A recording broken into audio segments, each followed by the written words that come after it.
Bonjour à tous et bienvenue à notre série de webinaires Repenser les soins longue durée. Je suis Katie Gasparelli et je suis directrice de programme ici à Excellence en Santé Canada. Je travaille avec l'équipe autochtone.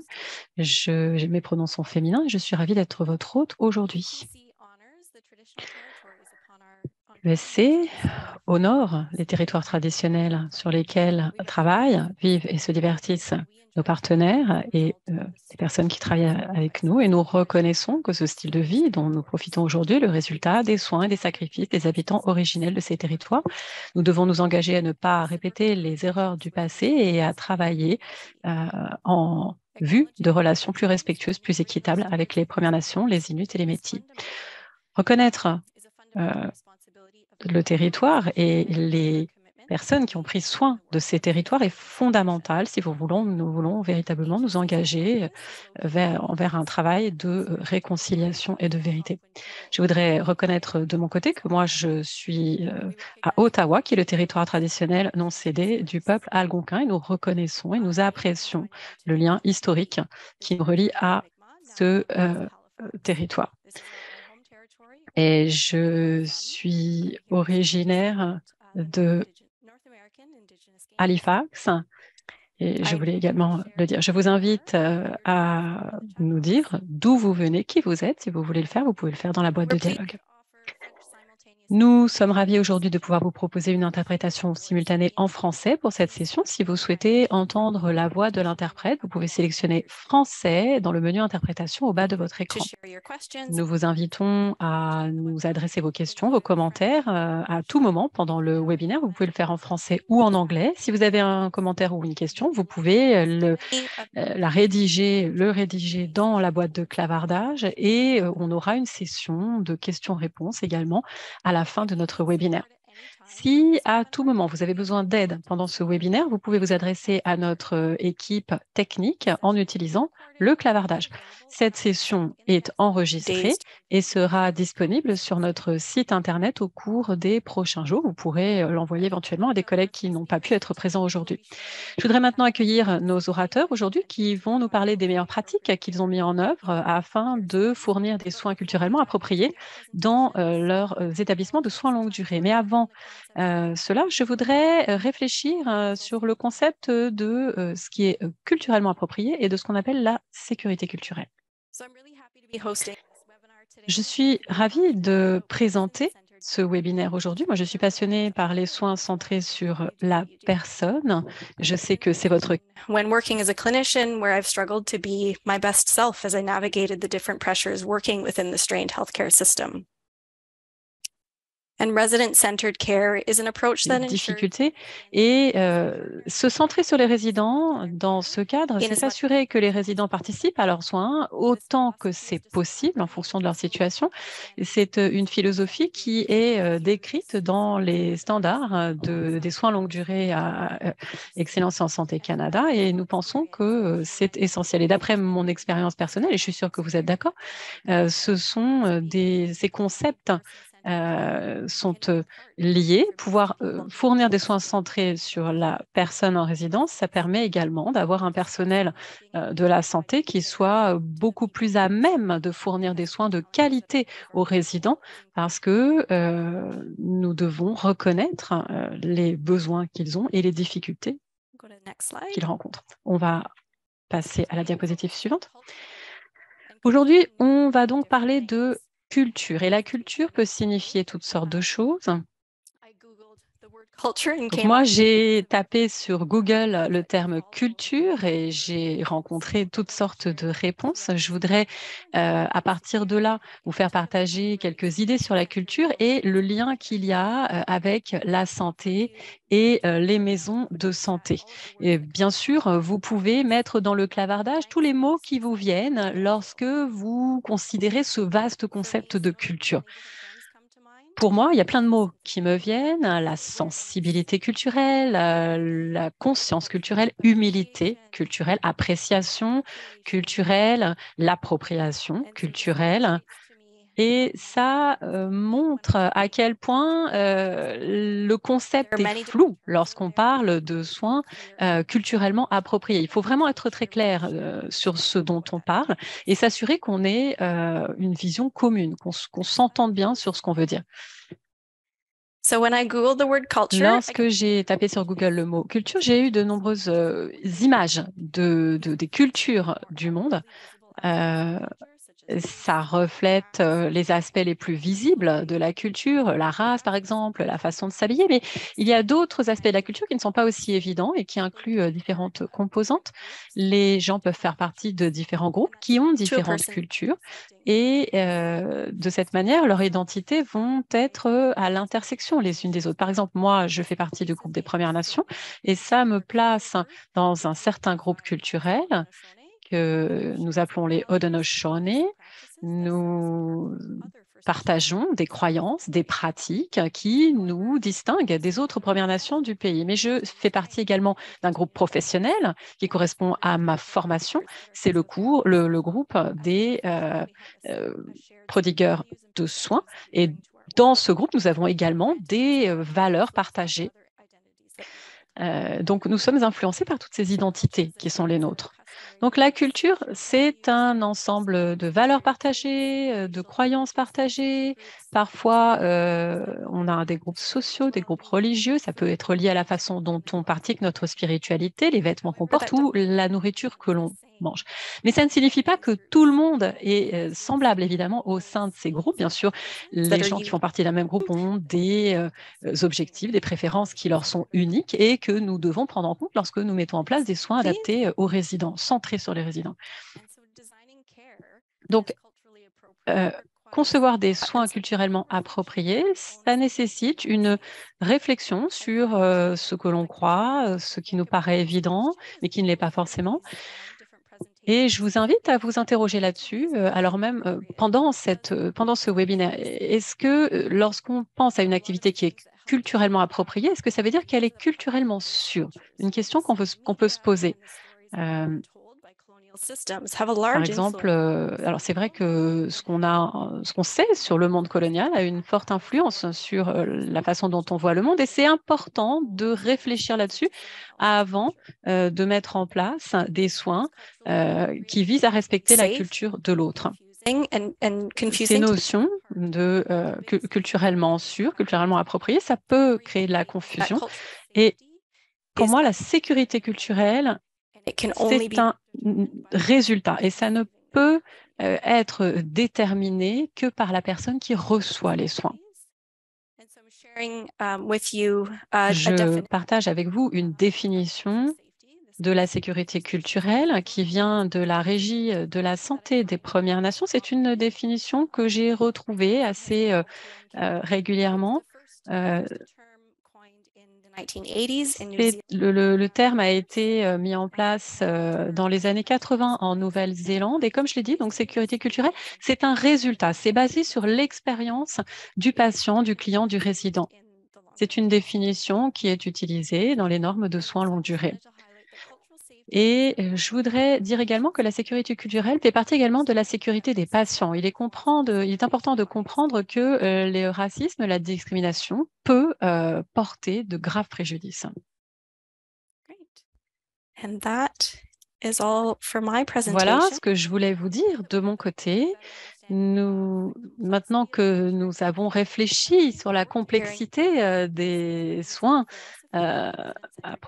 culturellement appropriés, on va entendre nos invités et je vais vous présenter notre première invitée aujourd'hui, Trisha Martin.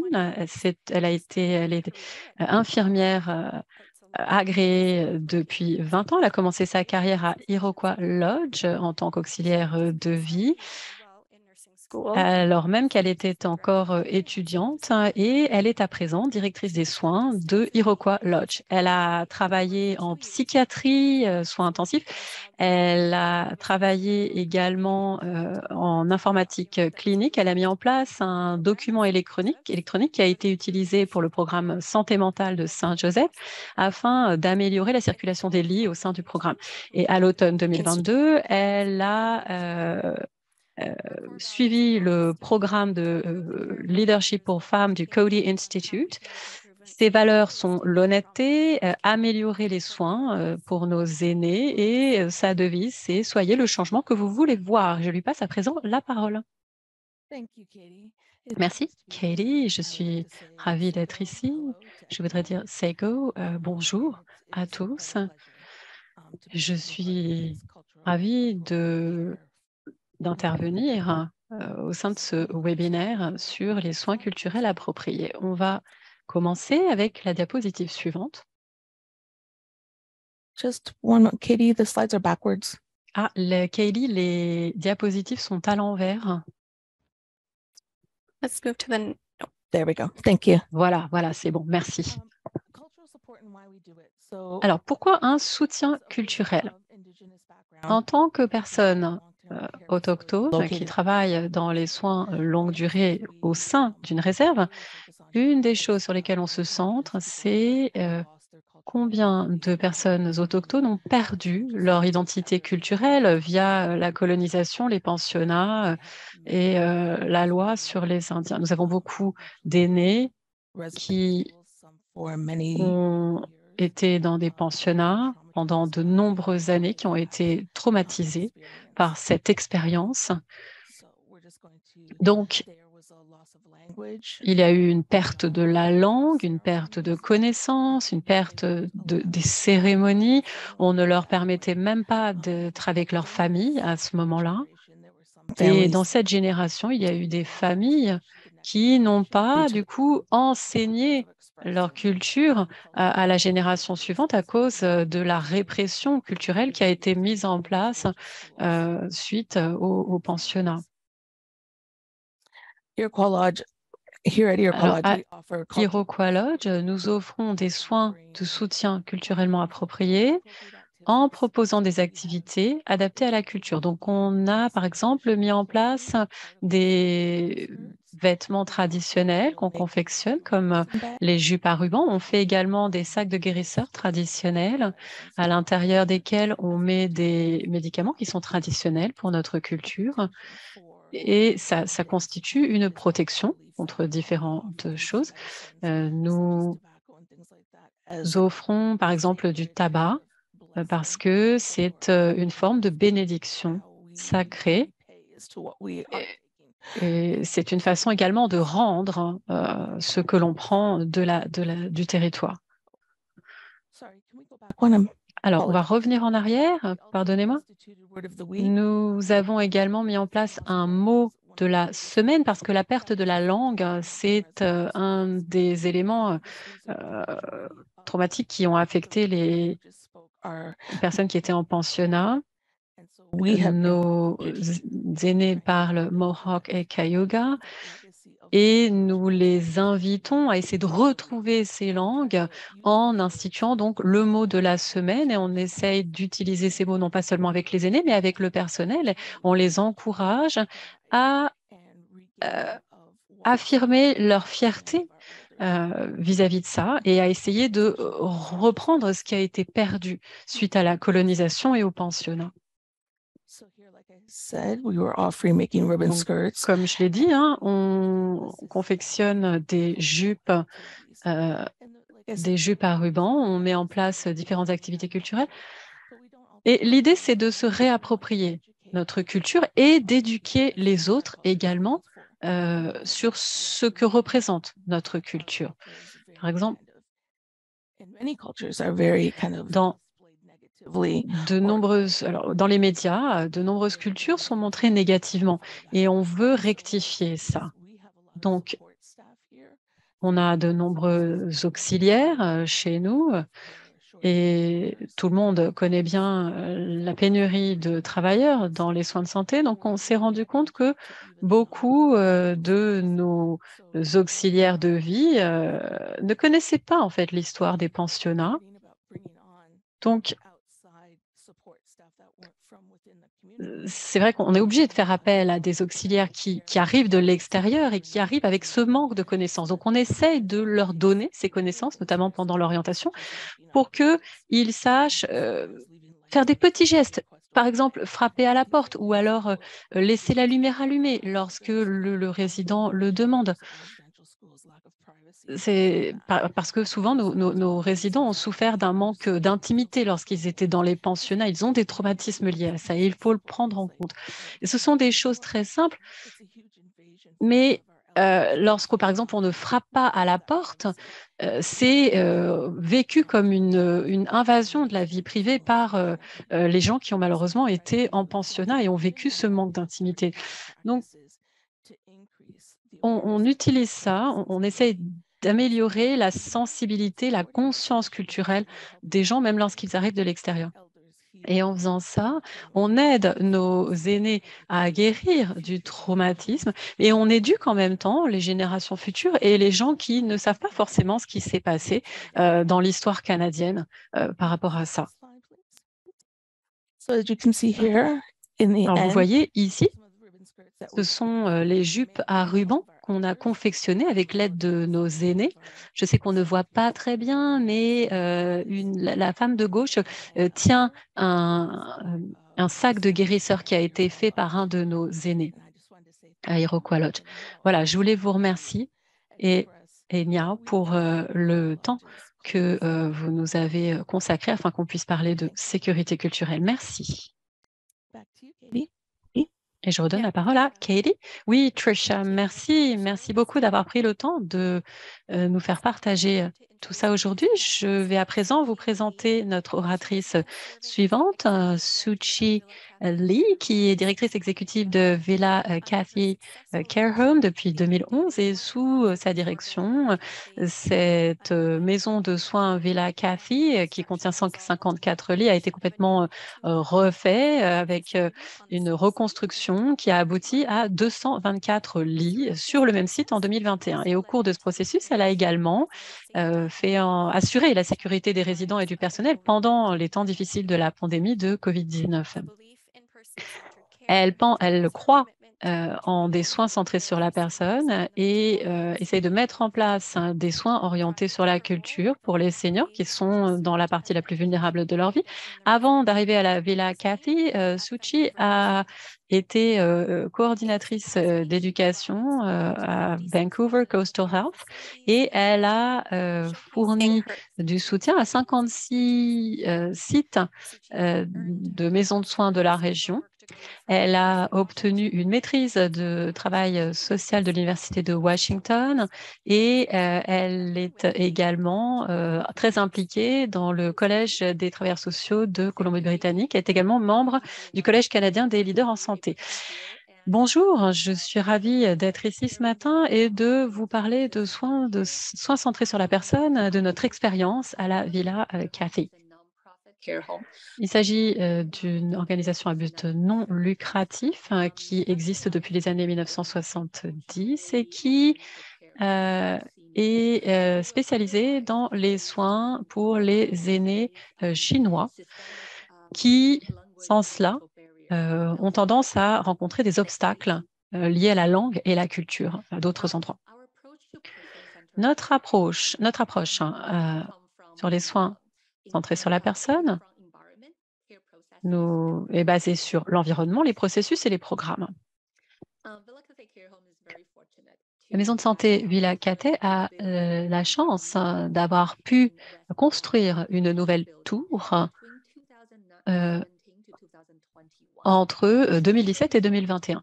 Et le résultat, c'est que tous nos résidents ont une suite individuelle avec donc une salle de bain privée, une douche. Nos résidents peuvent décorer leur propre suite afin de la personnaliser. Et lorsqu'ils ont besoin de bouger, du coup, ils ne dérangent pas quelqu'un qui serait à côté d'eux. Tous les résidents peuvent personnaliser également l'entrée de leur suite avec une boîte à souvenirs. Et nous avons également conçu des espaces communs qui sont très spacieux et qui visent à inviter la socialisation et qui visent à créer un sens de collectivité. Il y a également des espaces extérieurs où les résidents peuvent jardiner, particulièrement lorsqu'il fait beau. Pour ce qui est des processus, les calendriers du personnel visent à assurer la continuité des soins, mais également à développer des relations et du lien avec les résidents. Donc, c'est facile pour les résidents de créer vraiment du lien avec la personne qui s'occupe d'eux. On a donc une population ethnique bien particulière, donc on a créé des ressources pour que le personnel puisse communiquer et répondre aux besoins des résidents. On fait du mieux qu'on peut pour répondre à l'obstacle de la langue et souvent, on se rend compte que le langage de l'amour, en fait, est universel. La nourriture également, ça fait partie des soins centrés sur la personne et basés sur la culture. C'est quelque chose qui plaît beaucoup aux résidents. On fournit de la cuisine chinoise faite à la maison. Et quand on met en place les menus, on invite les résidents à goûter. Donc, ils peuvent ensuite donner leur avis et sélectionner les plats qui leur ont plu pour qu'on les mette au menu. Notre programme incorpore un élément culturel. Par exemple, dans notre centre, c'est commun de jouer au mahjong.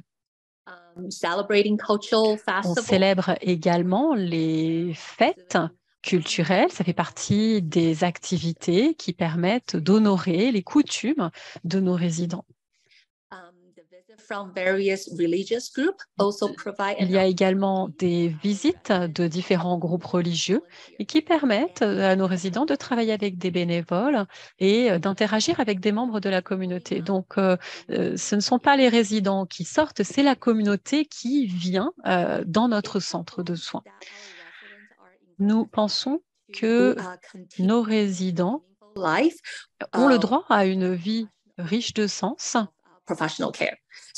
avec des soins professionnels. Donc, il s'agit vraiment de donner du sens à leur vie et tous les professionnels sont là pour soutenir cet objectif. On essaye de trouver donc des activités qui inspirent nos résidents. Ça peut être un jeu de société, par exemple, comme on le voit ici. Ça peut être l'art qui est utilisé comme outil d'expression. On a également la thérapie par la musique. Ça peut être en groupe ou de façon individuelle. Nos résidents jardinent également, comme ils le faisaient souvent chez eux. Et les résidents cuisinent également. La joie de cuisiner continue, même lorsqu'ils sont en maison de soins. On a également de l'exercice et des activités de kinésithérapie. Et je voudrais finir ma présentation avec une histoire. Un de nos résidents a trouvé, a évolué grâce à notre centre de soins. C'est un résident, donc on a couvert sa tête pour respecter la confidentialité.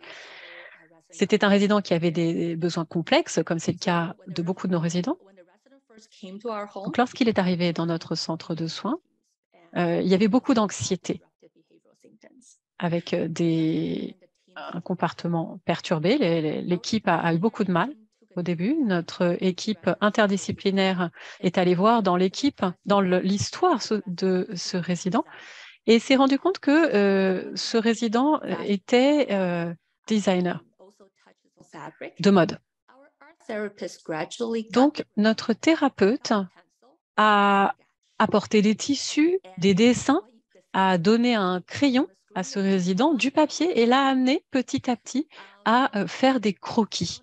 À partir de là, on s'est rendu compte qu'elle avait encore au sein d'elle la créatrice de mode qui était toujours là et qui ne l'avait jamais quittée. Et le personnel a commencé à voir cette personne différemment, à la voir comme la créative de mode et pas seulement comme une personne qui avait des problèmes comportementaux. Donc, lorsque l'anxiété est revenue, l'équipe a redirigé la résidente vers des images qu'elle aimait et elle s'est calmée, elle s'est relaxée et petit à petit, les symptômes comportementaux ont reculé. Donc, et en travaillant avec cette résidente, on a appris que lorsqu'on reconnaît une personne pour sa passion et lorsqu'on arrive à créer du lien avec ce qu'il y a à l'intérieur de chacun, quelle que soit la maladie et ses manifestations physiques, la personne peut retrouver ce sens de sécurité, d'appartenance euh, qui leur appartient. Et nous pensons qu'en soins à long terme, c'est notre mission d'aller chercher ce qu'il y a à l'intérieur de nos résidents. Et je voulais donc partager cette histoire avec vous. Merci. Thank you, Suchi. That's such a lovely Merci, Suchi. Très belle histoire et nous apprécions beaucoup toutes les photos que vous nous avez montrées également. introduce our Je final vais à panel. présent vous présenter notre dernier invité, Kevin Waldorf, qui est planificateur clinique de Vancouver Coastal Health, équipe de santé virtuelle. En tant que médecin du travail avec 15 ans d'expérience, il a une expérience dans les soins de santé, également en informatique clinique. Il a une passion pour l'éducation clinique et les solutions numériques qui peuvent améliorer l'expérience des patients et la qualité des soins.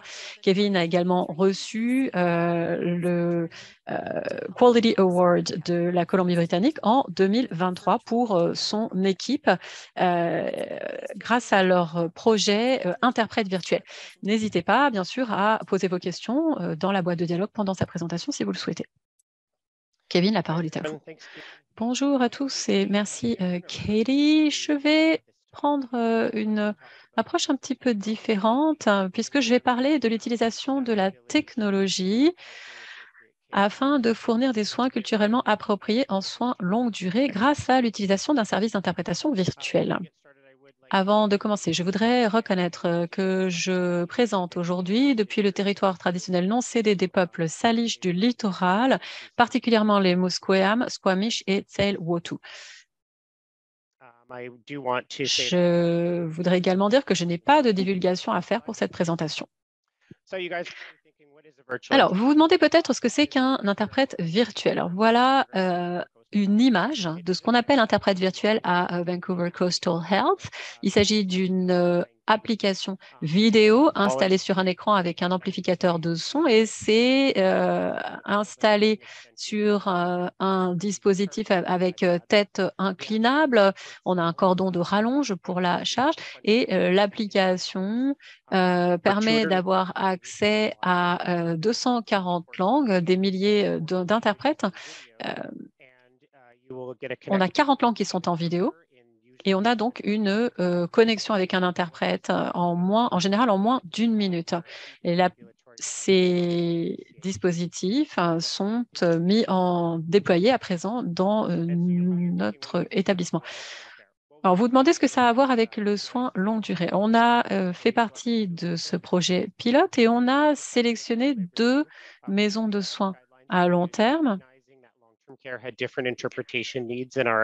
On s'est rendu compte que les soins à long terme avaient des besoins différents de ce qu'on avait pu mettre en place dans les soins ambulatoires. Et on s'est rendu compte suite à ce projet pilote qu'il y avait que l'utilisation de l'interprétation avait été multipliée par 5 et qu'on avait 91% de satisfaction de résidents et 89% chez les personnels. Ce que j'ai trouvé particulièrement intéressant, c'était à quel point l'interprétation était peu utilisée dans les soins longue durée lorsqu'on a commencé. On s'est rendu compte qu'en moyenne, les interprètes étaient engagés surtout pendant les évaluations annuelles ou les réunions de famille et qu'il y avait des situations où les résidents, si personne ne parlait leur langue, ne pouvaient en fait communiquer dans leur langue de choix, de préférence, qu'une fois par an. Et sur cette diapositive, vous voyez également des retours qu'on a reçus de notre personnel et de nos résidents. Il y a 2 thèmes qui sont vraiment ressortis de ces retours. Le premier thème, c'est que les résidents pouvaient faire connaître leurs besoins.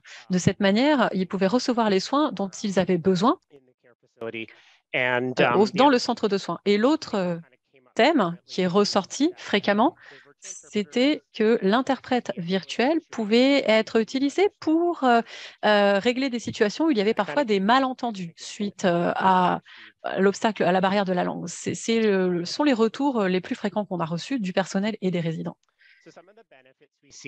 Les bénéfices qu'on a constatés suite à l'utilisation d'interprètes virtuels dans les sites de soins à long terme, c'est que ça facilite l'évaluation immédiate des résidents après un incident, par exemple une chute, améliore la communication dans les situations de comportement réactif. Ça permet aux résidents et résidentes de faire part de leurs besoins également, notamment en matière de soins. Et notamment si ces préférences changent au fil du temps, le personnel ou change en fonction des besoins immédiats du résident, eh bien, ça permet au personnel d'en être conscient et ça leur permet également de communiquer avec la famille. Souvent, on a à Vancouver la famille qui parfois ne parle pas très bien anglais non plus et qui donc a également besoin d'interprétation. Donc l'interprète virtuel dans ce contexte est très utile. Ça permet également une meilleure orientation des nouvelles personnes en résidence vers les activités de routine et les soins. Donc, notre plan, c'est de déployer ce dispositif dans tous les centres de soins longue durée. On le fera, on a prévu de faire ça à l'automne dans la région de Vancouver. Alors, néanmoins, il y a un certain nombre de points à prendre en compte lorsqu'on utilise ce type de technologie. C'est un service qui est facturé à la minute, donc il peut être coûteux, donc il faut s'assurer qu'il soit utilisé de façon appropriée. Ce n'est pas idéal lorsqu'on a des conversations de nature très délicate. Ce n'est pas non plus idéal lorsqu'on a besoin d'instructions pratiques parce que l'interprète n'est pas présent en personne pour l'interaction. Ça nécessite également un réseau Wi-Fi fiable, ce qui n'est pas toujours le cas. Il y a certaines situations où les personnes préfèrent un interprète en personne, donc il faut respecter cela. Il faut respecter la façon dont ils souhaitent avoir leur service d'interprétation. Et le personnel nous a dit que ce n'était pas idéal pour les résidents, les résidentes qui ont des graves difficultés cognitives. Parfois, les résidents ne comprennent plus très bien à qui ils s'adressent. Ils ont l'impression qu'ils s'adressent à une personne qui est dans la pièce. Ça peut créer un peu de confusion. Donc, notre objectif, en fin de compte, avec ce projet, c'est de déployer ce dispositif dans tous nos centres de soins à long terme afin qu'on puisse améliorer la qualité des soins et la qualité de vie de nos résidents de ces établissements. Voilà ce que je voulais vous dire. Merci. Thank you, Kevin. Merci, Kevin, et merci beaucoup à tous nos orateurs pour ces formidables présentations. C'est un très bon exemple des différents types d'activités qui peuvent être mis en place dans les centres de soins longue durée pour des soins culturellement appropriés. Alors, on peut répondre aux questions que peut-être on vous invite à continuer à envoyer vos questions dans la boîte clavardage. Pourrait donc poser à nos orateurs. On a une première question qui est pour Kevin. Kevin, what is the name of the virtual interpretation Quel est le nom de l'application d'interprétation virtuelle que vous utilisez? Est-ce que d'autres peuvent avoir accès à cette application? Et est-ce que c'est l'application Voice? Utilise Language Line Solution comme ils ont fait un projet pilote avec Voice l'année dernière. On a fait un projet pilote avec Voice l'année dernière, mais on a décidé de opter pour Language Line Solutions. On a accès à cette application sur tout notre et on va déployer ce dispositif dans tous nos soins en longue durée. On a également d'autres projets pilotes L'idée étant que dans tout VCH, ça soit disponible pour tous les cliniciens, tous les résidents, tous les patients. Autre question? À votre avis, quelle est la pratique mise en œuvre et qui a le plus de sens pour les résidents? On peut peut-être demander à chacun de nos orateurs. Suchi, est-ce que vous voulez commencer? Oui? Est-ce que vous pouvez répéter la question, s'il vous plaît? Oui? D'après vous, est-ce que vous pouvez parler d'une pratique que vous avez mise en œuvre et qui a le plus d'importance pour vos résidents? Alors, d'après notre expérience, je dirais que c'est l'environnement culturel lui-même. J'essaye d'en trouver un en particulier, mais je pense que c'est vraiment un ensemble. C'est un ensemble et beaucoup des résidents qui arrivent en soins longue durée n'ont pas anticipé ce nouvel environnement et on leur offre la possibilité de réfléchir aux soins longue durée comme une véritable option. Le fait d'avoir de nouveaux bâtiments, d'avoir des visiteurs qui viennent nous voir et qui mettent leur nom sur la liste d'attente, alors qu'ils n'ont pas encore besoin d'être dans ce type de centre de soins, mais ça montre bien que ce qu'on est. Et on sait que l'environnement que l'on fournit est un environnement accueillant. On met en place, comme je vous l'ai dit, des activités cuisine, musique. Et j'ai parlé d'environnement culturel, mais l'environnement physique également est extrêmement important. Trisha, je dirais que pour nous, et ce qui est apprécié par nos aînés, c'est la simplicité de frapper à la porte. Pour eux, c'est quelque chose auquel ils n'ont pas eu droit lorsqu'ils étaient en pensionnat.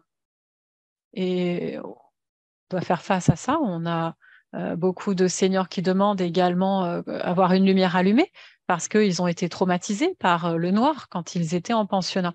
Donc, pour moi, si on veut assurer la sécurité culturelle, il faut bien connaître les seniors et les laisser vous parler de leur expérience de vie afin qu'on puisse les aider à surmonter leur peur ou du moins à y faire face. Je pense que c'est le point essentiel de ce qu'on fait ici. S'assurer que chacun puisse vivre avec le traumatisme qu'il a subi. Et comprendre qu'on est là pour les aider dans ce nouveau chapitre de leur vie. Merci, Trisha. Kevin. Pour nous, je dirais, c'est l'accès aux services. Ça a vraiment transformé les soins pour certains des résidents qui n'avaient aucun membre du personnel qui parlait leur langue. Donc, donc c'est vrai que la conversation la plus simple prenait des allures de mime. Donc, le fait de pouvoir parler leur langue, ça leur permet de comprendre qu'ils peuvent communiquer leurs besoins à tout moment avec le personnel. Et ça a vraiment transformé la façon dont ils communiquent et dont ils communiquent leurs besoins, leurs préférences. C'est vraiment un soulagement pour beaucoup de résidents qui se sentaient isolés et qui ne pouvaient pas communiquer correctement. Kevin, il y a un certain nombre de questions liées aux coûts qui vous sont adressées. Est-ce que le projet pilote d'interprétation a été fondé via NHSP et quel est le coût de l'interprétation virtuelle? Alors, c'est financé via l'autorité de santé. C'est un projet pilote qu'on met en place. Je ne peux pas vous donner de coût exact parce qu'on est en train de renégocier le contrat, mais je peux vous donner une estimation. En général, en moyenne, c'est environ $1 la minute pour le service. On paye à la minute. Et en fonction donc de la longueur de l'interprétation, le coût va varier. Donc, c'est là qu'il faut vraiment l'utiliser de façon appropriée. Lorsqu'on dépasse 1 heure, par exemple, ça devient plus cher que d'engager un interprète en personne. Donc, on recommande d'engager un interprète en personne lorsque c'est cliniquement approprié et lorsque il y a des conversations plus longues qui sont prévues avec les patients ou les résidents parce que, en fait, lorsqu'on utilise l'interprétation virtuelle au-delà d'1 heure, c'est plus coûteux. Cela étant dit, on a eu des situation en soins à long terme où les résidents avaient la visite d'un spécialiste et l'interprète ne s'est pas présenté. Donc, le fait d'avoir accès à un interprète virtuel a permis de mener quand même la visite. Donc, ça a permis d'éviter un problème et ça a permis aux résidents d'avoir quand même accès aux soins. Alors, c'est vrai que ça peut être coûteux dans certains cas, mais ça en vaut la peine parce que la qualité des soins est vraiment bien meilleure. Autre question pour chacun d'entre vous. Quels sont vos projets à l'avenir pour continuer à améliorer vos services? On va revenir vers Suchi. C'est une grande question.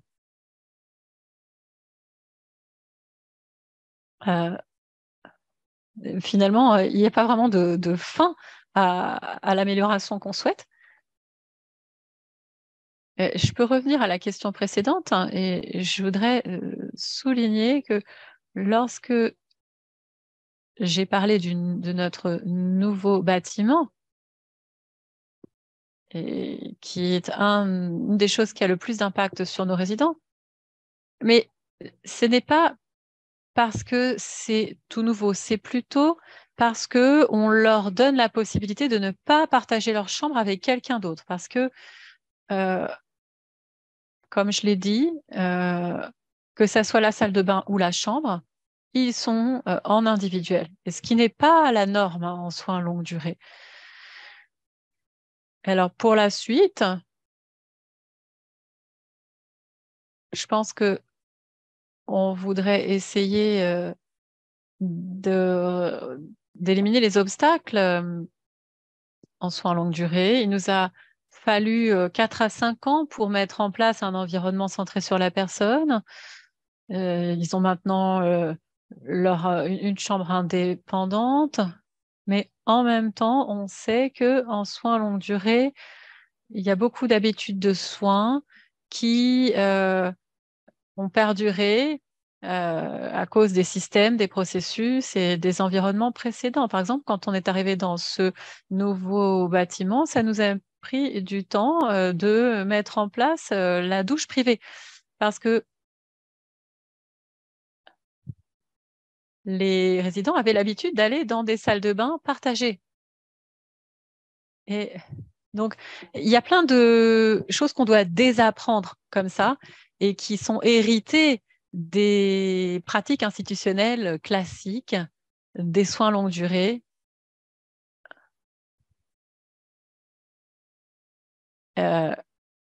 Parce que souvent, on met bien entendu la sécurité en priorité, et c'est certain que c'est une priorité, mais je pense qu'il faut qu'on arrive à trouver cet équilibre entre les choix personnels et bien sûr l'exigence de sécurité. Merci et c'est un bon rappel que même lorsque le changement est bon, ça reste difficile de mettre en place ce changement au quotidien. Trisha, est-ce que vous voulez répondre à cette question? Oui, je pense que pour nous, Suchi a raison, hein, il n'y a pas de fin. On veut toujours améliorer ce qu'on fait. Et pour nous,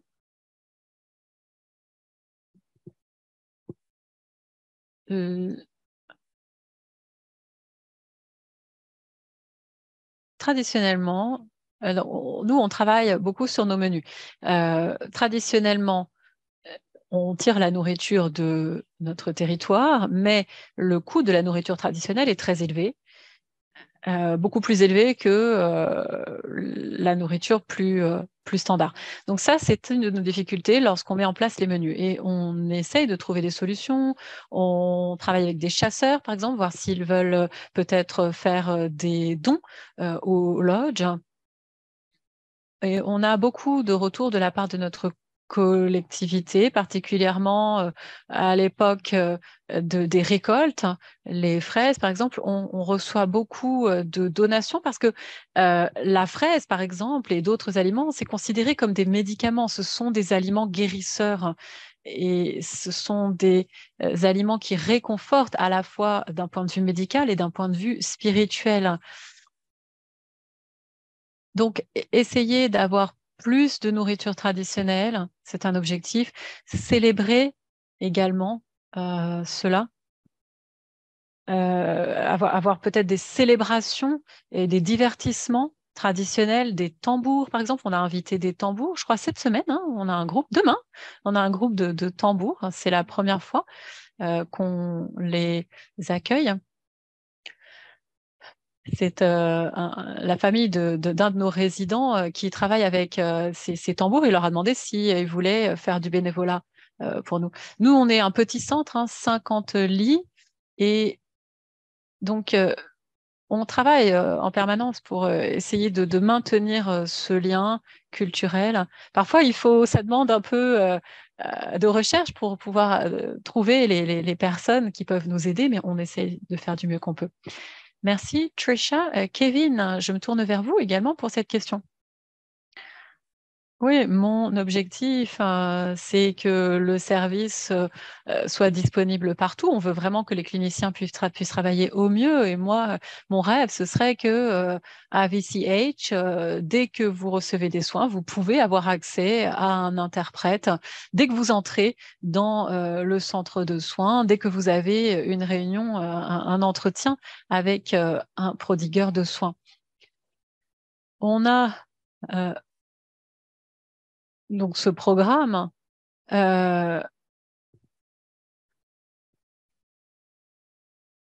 a toutes les données d'appel et on essaie d'avoir un système d'évaluation très robuste. On utilise les données qui nous ont fournies par Language Line System et on les analyse afin de déterminer s'il y a des changements en termes de besoin d'interprétation, combien d'interprétation sera disponible à tel ou tel endroit. Donc, de cette manière, on peut soit ajouter du matériel dans un centre qui a de gros besoins d'interprétation ou éventuellement redéployer les ressources qui sont déjà disponibles. Donc, on essaie vraiment de faire une analyse précise qui nous permet d'identifier où sont les besoins et de répondre à ces besoins pour nos patients, nos résidents, nos clients au sein de VCH.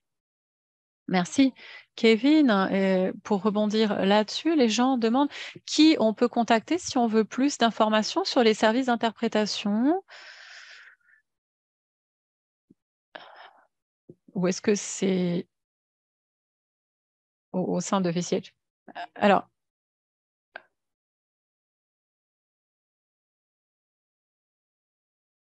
pour ce qui est de donc, on va faire une analyse de coûts.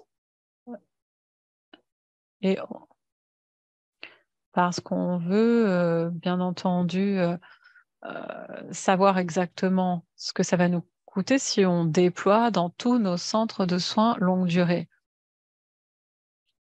Attendez, quelle était la première partie de votre question? Pardon. Comment est-ce que les gens peuvent en apprendre davantage et contacter quelqu'un? Ah, vous pouvez me contacter moi directement, kevin.waldorf@vch.ca. Et vous pouvez me contacter moi ou un membre de mon équipe. On a quelques questions supplémentaires. Comment est-ce que vous fournissez des soins culturellement appropriés qui nécessitent plus d'heures ou plus de personnel avec les contraintes en termes de législation? Par exemple, lorsqu'on n'autorise qu'une douche par semaine? Oui, je vais prendre cette question, dit Suchi.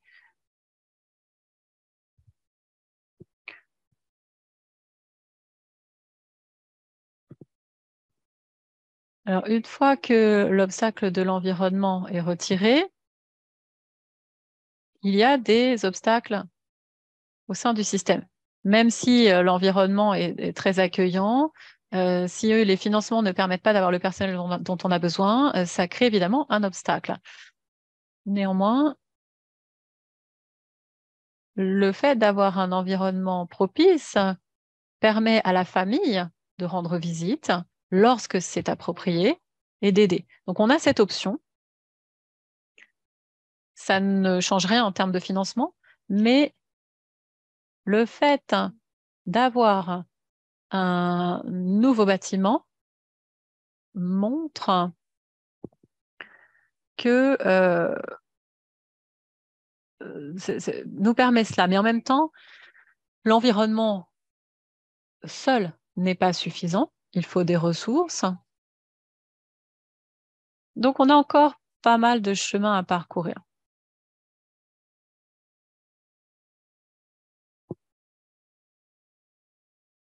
Et c'est certain que beaucoup de soins longue durée rencontrent ce type de difficultés avec de plus en plus de résidents qui nous arrivent, ce qui crée des difficultés.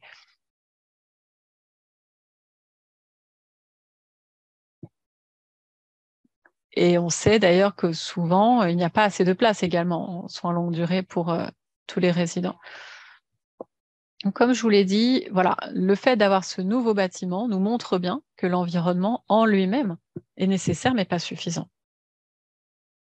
Y a-t-il des choses à ajouter de la part de nos autres orateurs? Oui, je suis d'accord avec Suchi. Je dirais que les contraintes en termes de temps et de pénurie de personnel, évidemment, c'est un problème, particulièrement lorsqu'on a des résidents qui ont des problèmes cognitifs, des limites physiques, et on n'a pas le temps de s'occuper correctement. Et qu'on n'a pas le temps qu'on nous accorde n'est pas réaliste par rapport au type de soins qui sont nécessaires. Ça, ce sont des obstacles qu'on essaie de contourner. Dans le cas des personnes aborigènes, en plus, ils ont déjà connu ça et c'était très traumatisant. Donc, si on peut retirer cette espèce de pression institutionnelle, c'est mieux. Et on utilise beaucoup les membres de la famille. On a beaucoup de membres de famille qui sont très impliqués, qui viennent par exemple pour le bain, pour aider notre personnel, ou même qui s'en chargent par eux-mêmes, hein, s'ils ont été formés par le personnel. Et ça, c'est quelque chose qui est formidable. On a vraiment un soutien de la communauté qui nous aide beaucoup. Je vais rebondir avec une question pour vous, Trisha. Bon, effectivement, reconnaître la limite, les ressources limitées pour payer des divertissements, des programmes culturellement appropriés.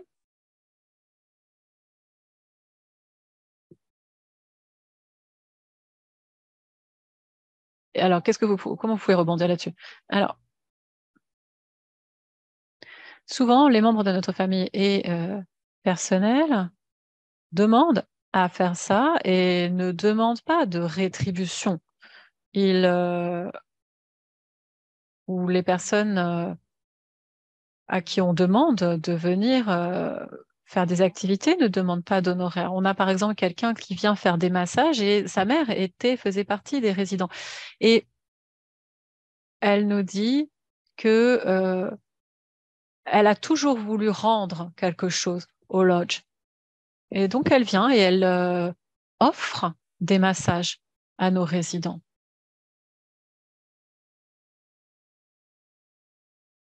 Et c'est vrai que c'est souvent comme ça qu'on procède dans la communauté aborigène. On rend ce qu'on a reçu par un don. Et c'est vrai que c'est un exemple peut-être qui serait à répliquer. Je pense que ça aiderait beaucoup.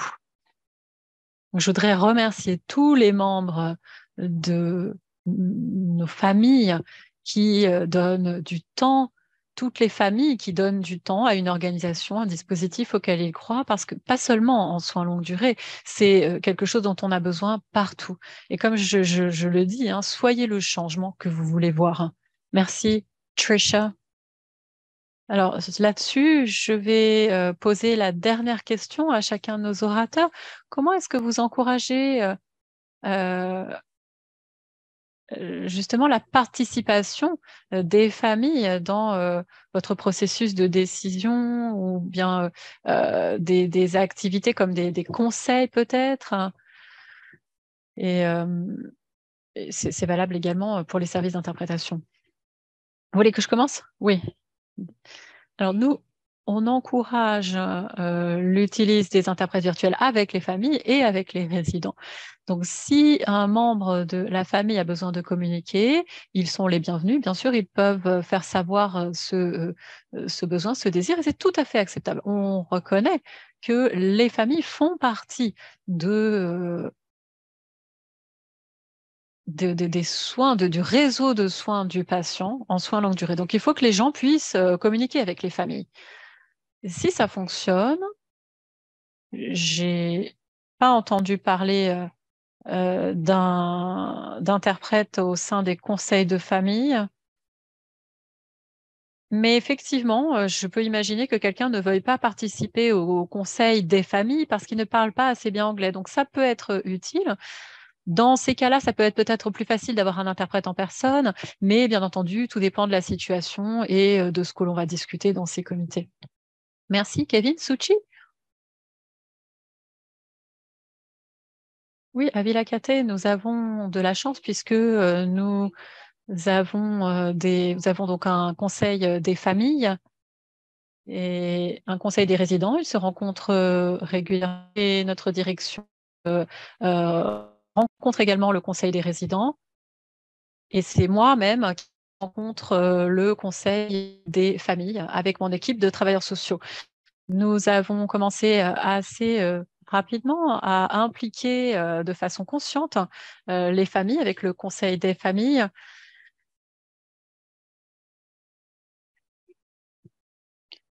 On a également des consultations, on consulte beaucoup également les résidents.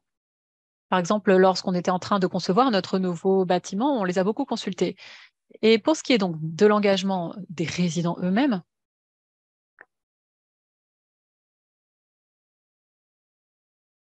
on essaie de promouvoir des pratiques interdisciplinaires parce que souvent, je me rends compte qu'au niveau professionnel, lorsqu'il y a une certaine diversité, ça fournit la possibilité aux équipes de se demander si on engage suffisamment les résidents.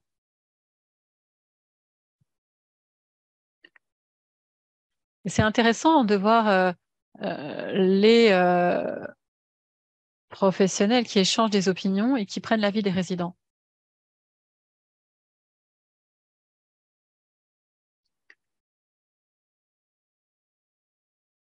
Et en plus de ce que j'ai mentionné, l'idée, c'est vraiment de construire cette culture où on va constamment demander leur avis aux résidents et les consulter. Patricia, est-ce que vous avez un commentaire? Oui, pour nous, comme je l'ai dit, hein, c'est comme pour Suchi, on a un conseil des résidents et un conseil des familles qui se rencontrent régulièrement et on veut s'assurer également qu'on ait des formulaires qui permettent aux résidents de donner leur avis. Et ils savent également qu'ils peuvent venir me voir à tout moment. Ma porte est toujours ouverte s'ils ont des préoccupations à exprimer. C'est pour ça que je suis là et je veux m'assurer qu'on fasse ce qui est le mieux pour eux. Merci. Merci infiniment à notre public pour cette discussion qui a découlé de vos questions. Merci à nos orateurs de nous avoir fait part de leur expérience. N'hésitez pas à nous donner votre avis sur cette session. Vous pouvez prendre quelques minutes, si vous le voulez, pour répondre à l'enquête, au questionnaire qui va s'afficher sur votre écran.